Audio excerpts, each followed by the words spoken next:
Ain't no telephone bills.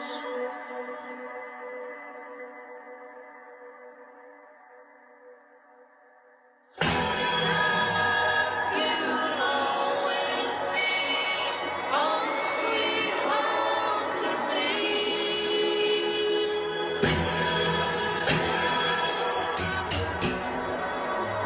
Talking about Tennessee. Talking about Tennessee. Talking about Tennessee.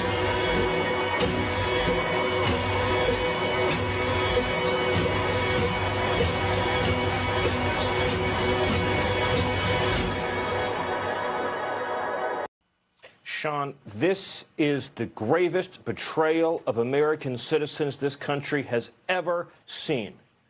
The reason why those Americans in North Carolina, those mothers, those fathers, those precious little children, were left to die, were left on rooftops begging their government for help that never came, is because Kamala Harris turned FEMA into an illegal alien resettlement agency. Its manpower, its dollars, its resources, its mental energy was spent over the last 4 years learning how to do one thing, how to get illegal aliens from outside the country into your town. And so when disaster struck, they were not ready, they were not prepared, they were not capable, and they did not care. And our fellow citizens, including babies, children, young kids, were left to suffer and drown. They did not scramble the helicopters. They did not scramble the military. They did not send needed assistance. But if those children had been living in a foreign country, they've been living in Haiti, or they've been living in Venezuela, why then Kamala Harris would have sent in help immediately. A betrayal like we've never seen before, Sean. This is infuriating. Infuriating does not even begin to describe it. In fact, Katrina doesn't even begin to describe it, precisely because, unlike Katrina, this is deliberate.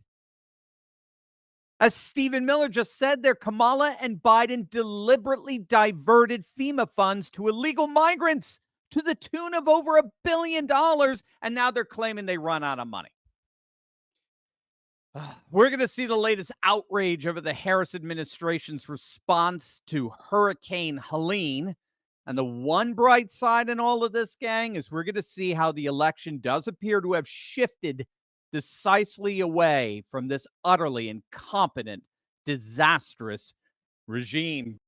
Hey, gang, with everything going on right now, it's hard to say what could happen or what will happen. And to make matters even worse, we usually don't find out until it's too late. But when it comes to your money, you should understand what's at stake. That's why I partnered with Goldco. Now, you guys know I'm a big fan of hedging future risks with the timeless value of gold and silver. And that's why you've got to click on the link below or go to turleytalkslikesgold.com to get your free gold and silver kit. Gang, it's an amazing free resource that shows you step-by-step how to get into precious metals tax-free and penalty-free, even if your money's still in a retirement account like an IRA or a 401k. And the best part is that you may already qualify to get up to $10,000 in free silver. You've seen the writing on the wall. Click on that link below or go to turleytalkslikesgold.com to get your free gold and silver kit right now, because this is about taking back control of your freedom and your privacy. We can't predict the future, but we can certainly prepare for it. So don't wait. Take action now to defend your freedom, your privacy, and your future. Click on that link below right now. Here is the New York Post's headline for today. The con before the storm. Feds say there's no money left for hurricanes after spending $1.4 billion on illegal migrants. As I'm sure you all know by now, Homeland Security Secretary Alejandro Mayorkas, perhaps the single most incompetent human being in government today, and that's saying something. He set off outrage across the nation as he told reporters that FEMA, the Federal Emergency Management Agency, quote, does not have the funds to meet the needs of those victimized by the Hurricane Helene. And why? Why, pray tell, is FEMA only now telling us they don't have the funds to meet the needs of the tens of thousands ravaged by the floodwaters? Because they spent over $1 billion. Yes, that's billion with a B. They spent over $1 billion of their funds on housing and transporting illegal migrants. All you have to do, actually, to confirm that is go to FEMA's own website.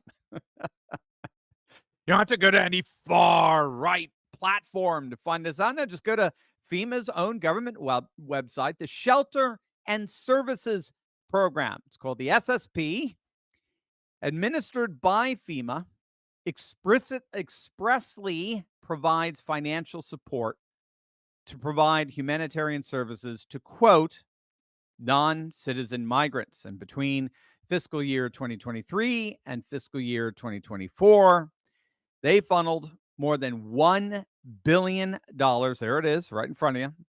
They funneled in more than $1 billion into this SSP program. Again, this, we're looking at it right now, that is FEMA's own website. New York alone, New York City, they themselves were given $100 million of FEMA funds. New York City alone, $100 million. Oh, and you'll love this. You'll love this. Migrants in New York were offered $4,000. Yes, $4,000 as a stipend to help with expenses if they agreed to move out of New York City's overcrowded shelters. Now, remind me here, how much were the victims of Helene's flooding being offered? I know migrants in New York were being offered $4,000. That's pretty good.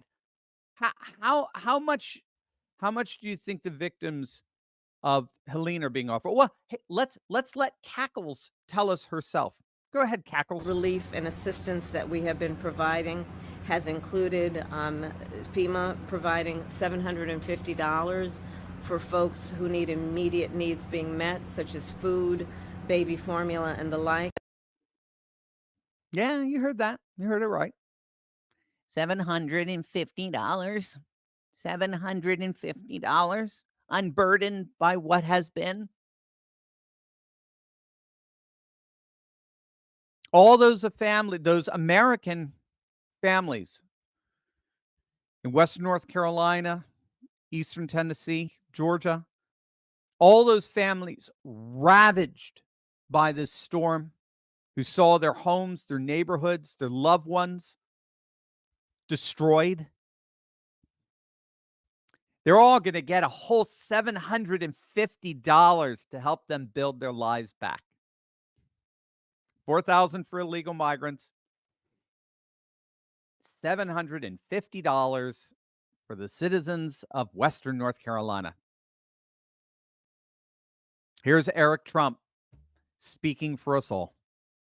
Right now, there are 157 hotels in New York City that are completely full of illegal immigrants. Let me just repeat that number. 150 hotels in New York City that are completely full of illegal immigrants. New York City alone spends over $1 billion a year on illegal immigrants.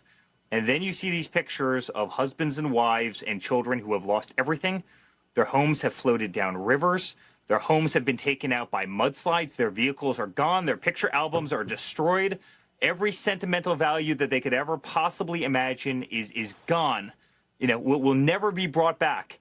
And what does Kamala do? She comes out and offers $750. $750. The TV in the person's house costs more than $750, and you see the absolute destruction. Sean, of all the political things that I've seen in the last decade, this is the one that bothers me the most. Hands down, by far. We have spent $200 billion sending money over to Ukraine and Russia to see young, innocent 21-year-old kids in dirty trenches pop around corners and shoot each other in the face with AK-47s. You watch these videos on YouTube, the lives are expunged in a matter of seconds. $200 billion America has sent over there. yet we can't take care of our own in Georgia and North Carolina and Virginia and Florida. $750. We send billions to places like Pakistan, and they won't tell us that bin Laden is literally living next to their equivalent of West Point.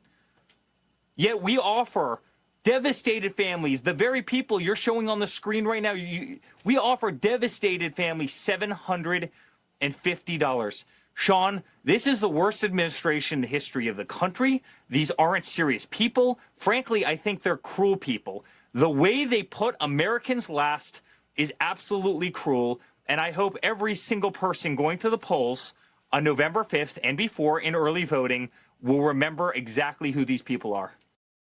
America last. That's exactly who these people are. They are America lastists.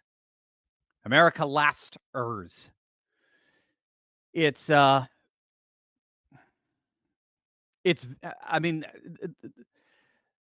the word diabolical just keeps coming to me. This isn't just incompetence.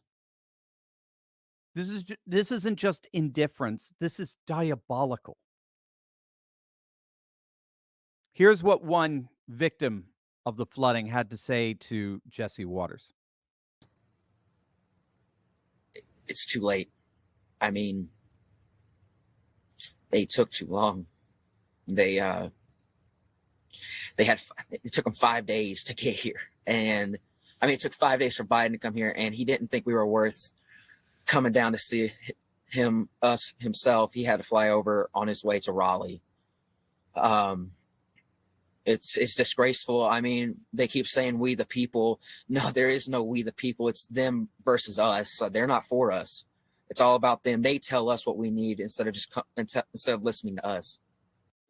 That was absolutely brilliant. God bless that young man, what he just said there, because that was absolute. There was more brilliance coming out of that 30-second clip than anything we see coming out of D.C. right now in the last 3.5 years.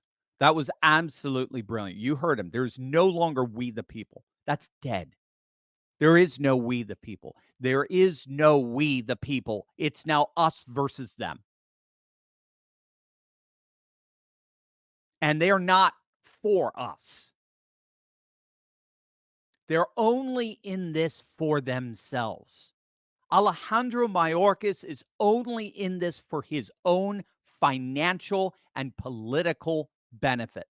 No reason what. He's not in this to serve these people. He despises these people. We have an oligarchy that rules for their own benefit, for their own political and financial gain, and then they turn around and then they dictate to us what we need rather than listen to us. Remember, gang, that's what we talk about all the time on this channel here. That's the heart of my new book, Fight, How Trump and the MAGA Movement Are Changing the World.